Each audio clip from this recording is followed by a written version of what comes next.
Hey guys, welcome back. Nah guys, episode 5 dari Peacemaker baru aja rilis ya di HBO Max. Bagi yang mau nonton langsung di HBO Max, monggo silahkan. Tapi bagi yang gak ada waktu dan ingin ceritain aja, sok langsung ditonton aja video ini.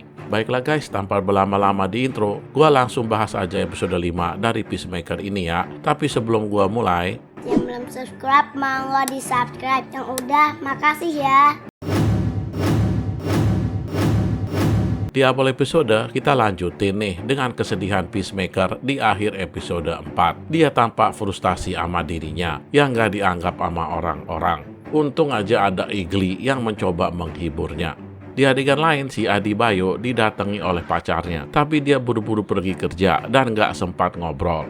Di markas, Mern sedang menjelaskan mengenai asal-usul butterfly. Makhluk ini udah tersebar di masyarakat luas, bahkan ke para selebriti dan elit pemerintahan. Makhluk butterfly ini masuk ke dalam tubuh dan menguasai otak manusia. Setelah menguasainya, maka manusia tersebut akan memiliki kekuatan yang luar biasa. Di dalam presentasi itu, Peacemaker masih nggak suka sama Economus yang memfitnah bokapnya, sehingga dia masuk penjara. Dia marah besar. Dia kan bisa memfitnah orang lain, kayak Brad Pitt, BTS, dan lain-lain. Tapi kenapa bokapnya?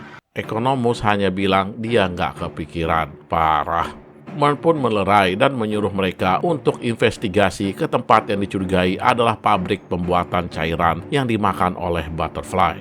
Di adegan lain, Smith sedang menjelaskan kepada detektif kalau dia ini nggak bersalah dan sidik jarinya bukan sidik jari dia. Dia meminta para detektif untuk cek ulang. Para detektif pun setuju dan melakukan cek ulang sidik jari. Setelah itu, detektif Saul mencocokkan tuh sidik jari. Dan ternyata guys, sidik jari itu emang nggak cocok sama punya Smith, tapi lebih pas punya Peacemaker. Mereka berdua pun mengunjungi para saksi mata. Si Saul ini yakin mereka berdua berbohong dan memfitnah Smith. Karena udah ketangkep basah, ya terpaksa deh pasangan pasutri itu mengatakan yang sebenarnya. Kalau Peacemaker lah yang menyekap mereka berdua. Di tempat lain, tim berangkat menuju pabrik. Tim berisikan 5 orang. Vigilante tentu aja ikut. Mereka pun tiba di lokasi dan bersiap-siap untuk mengintai ke dalam.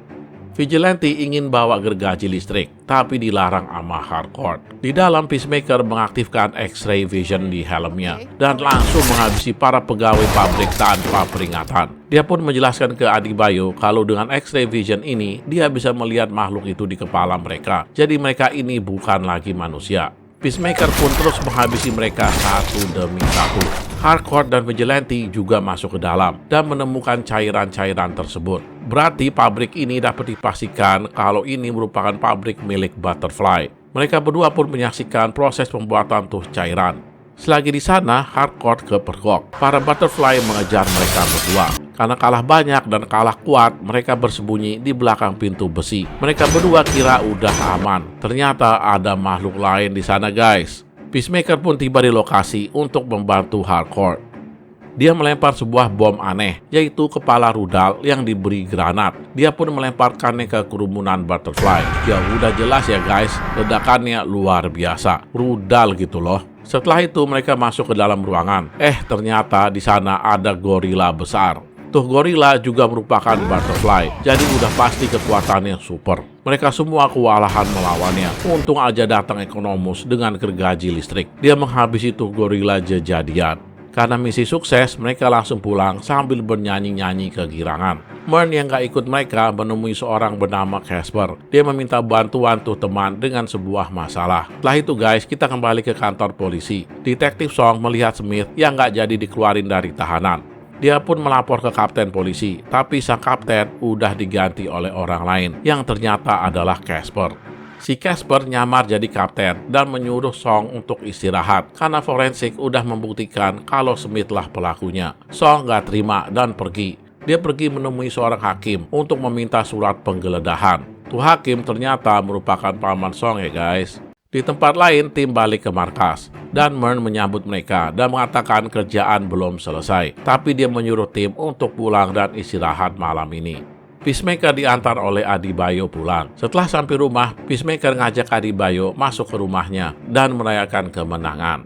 Di dalam mereka pun bersenang-senang sambil minum. Peacemaker pun curcol ke Adebayo mengenai Harcourt. Adebayo bilang kalau Peacemaker ini sebenarnya nggak jahat, cuman keadaan aja yang membuatnya gitu. Setelah mendengar itu, Peacemaker permisi ke kamar mandi. Selagi di toilet, Adebayo mengambil diari Peacemaker di dalam tasnya dan menaruh di ruangan tersebut. Setelah itu si Adebayo balik ke kantor. Dia nggak bisa tidur, jadi mendingan kerja.